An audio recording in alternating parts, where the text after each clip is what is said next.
Hola, mi nombre es Daniel Grimaldi, soy licenciado en Ciencias Matemáticas y comunicador científico. Hoy quería contarles, no sé si sabían, que existe una manera de crear vida usando reglas lógicas. Sería como el camino inverso a lo que hacen las ciencias fácticas, que lo que hacen es investigar la realidad para buscar cuáles son las reglas que rigen el mundo y en particular la biología que busca cuáles son las reglas que rigen la vida. Nosotros lo que hicimos como matemáticos es plantear reglas en un mundo ideal y ver cuándo esto se comporta parecido a algo que estuviera vivo. Y por ejemplo nos encontramos hace ya unos 50 años con un bichito como este que se llama Glider en un mundo bidimensional cuadriculado en donde las células son estos cuadraditos que se prenden y que se apagan y un conjunto de células se puede ir por ejemplo moviendo. Así que les cuento un poco cómo son estas reglas. Tenemos un mundo cuadriculado, como decía, que tiene únicamente dos reglas. Unas reglas que dicen cómo avanza en el tiempo una célula, si sobrevive el paso del tiempo o si muere. Y en el caso de una célula muerta, cómo nace o se mantiene muerta.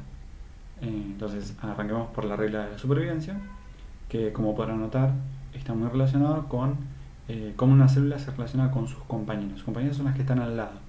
Por ejemplo, pueden ver de izquierda a derecha cómo la célula que está en el medio, a la izquierda no tiene ninguna, después tiene una, tiene dos, tiene tres, tiene cuatro, hasta llegar a las 8 compañeras que la rodean.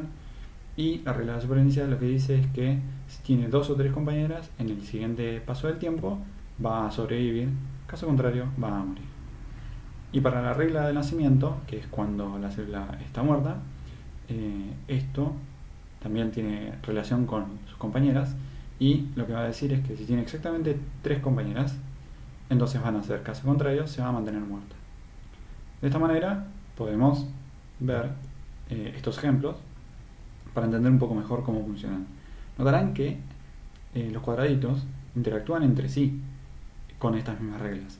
Entonces podrán ver que en el ejemplo del palito que se mueve horizontal y verticalmente, lo que está pasando es que el del medio tiene siempre dos compañeras, entonces siempre sobrevive, pero los que están arriba, abajo, a la izquierda o a la derecha, cuando están vivos tienen una sola compañera, en el medio, y cuando están muertas tienen exactamente tres compañeras.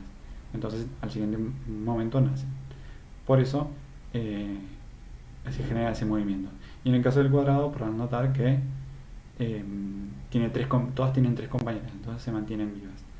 Notarán que esas reglas son muy básicas, pero la parte impredecible es cuando uno intenta predecir qué va a pasar con todos los cuadraditos en el siguiente paso. Eso es lo que lo hace medio como impredecible y es interesante porque son reglas súper elementales. Siguiendo con los ejemplos, tenemos el ejemplo que habíamos visto antes, pero también existen otros que se lo conocen como que se mueven estos. Pues hay otros que se quedan en el lugar como titilando, o incluso otros que van generando cada vez más nuevas células que se llaman granjeros. Pero a todo esto todavía no nos queda claro de dónde salió esta idea.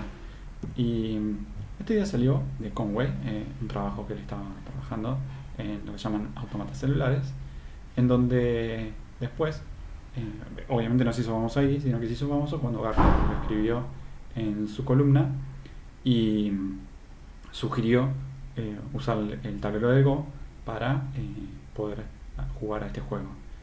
Sí, el tablero de Go porque estamos hablando de 1970, en donde no había computadoras. Y hablando de computadoras, los creadores de este tipo de cosas se llaman autómatas celulares, son von Neumann y Ulam, que son parte de quienes pensaron cómo armar la arquitectura de una computadora. Y mientras pensaban eso, pensaban otro montón de problemas, como por ejemplo, ¿qué pasa si tengo un robot que es capaz de llegar a Marte y necesito que colonice Marte?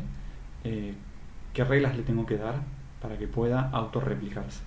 ¿Sí? O sea, volver a generarse, reproducirse en ese lugar. Y así es como plantearon unos 29 estados para ese robot para poder conquistar Marte. Y eso nos da otra idea, y es que las reglas que nosotros la podemos reducir a supervivencia 2-3, birth de nacimiento 3, se pueden cambiar. Digo, así como los de Fornoman tenían 29 estados, las reglas estas incluso se pueden cambiar. Por ejemplo, podemos decir que una célula sobrevive si tiene 5, 6, 7 u 8 compañeras. O nace si tiene 3, 5, 6, 7 u 8 compañeras. O otro ejemplo, en otras reglas, puede ser que nunca tengan chance de sobrevivir, pero siempre que tenga 2 compañeras, una muerta vuelve a nacer. Así que también hay otras reglas que uno puede cambiar, que es, por ejemplo, los estados, que es como lo que hizo von Neumann, o incluso en el caso que vemos del puntito negro con los cuadrados verdes, es quiénes son las compañeras. Podemos redefinir quiénes son las compañeras. Podemos definir que no sea un plano, sino que sea, por ejemplo, un pretzel, la superficie, o incluso podemos definir que no sean cuadrados, sino que sean hexagonales. Es decir, hay un montón de cosas que podemos cambiar y estos son solo un par de ejemplos. Por supuesto, si quieren saber más, los invitamos del Departamento de Matemática a la Semana de la Matemática, que yo voy a estar, suelo dar charlas y un taller sobre esto. Y si no, también tenemos Parciencia, que es el grupo en donde yo también hago comunicación de la ciencia, también con esta idea de no solamente contar los temas específicos, sino qué personas estuvieron involucradas, ¿no? Para saber un poco más el contexto en donde surgieron esas ideas. Así que les invito a ver las páginas tanto del departamento como de Parciencia, y gracias por su atención.